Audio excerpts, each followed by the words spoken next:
চাঁপাইনবাবগঞ্জের গোমস্তাপুর উপজেলার বিভীষণ সীমান্ত দিয়ে 15 জনকে পুশিন করেছে ভারতীয় সীমান্তরক্ষী বাহিনী বিএসএফ।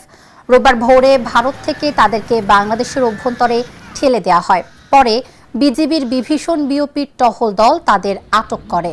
16 বিজিবি ব্যাটালিয়নের বিভীষণ বিওপি কমান্ডার নায়েক সুবেদার আব্দুল মান্নান বিষয়টি নিশ্চিত করেছেন। জানা যায়, আটককৃতদের মধ্যে 4 জন পুরুষ, 9 জন নারী ও 2 জন শিশু রয়েছে। আটককৃতরা বাংলাদেশি নাগরিক। তারা ঢাকা, খুলনা, যশোর ও নড়াইল জেলার বাসিন্দা। 2 বছর আগে তারা বিভিন্ন সময়ে কাজের সন্ধানে অবৈধভাবে ভারতে প্রবেশ করেছিল। পরবর্তীতে অবৈধ অনুপ্রবেশের জন্য তাদেরকে ভারতীয় পুলিশ বিভিন্ন সময় আটক করেছিল ও গ্রেফতারও করা হয়। পরে পুলিশ তাদেরকে বিএসএফ এর কাছে হস্তান্তর করলে বিএসএফ সদস্যরা তাদেরকে রোববার ভোরে বাংলাদেশে ঠেলে দেয়। আটককৃতদের নাম ও ঠিকানা যাচাই শেষে তাদেরকে গোমস্তাপুর থানায় হস্তান্তর করা হয়েছে।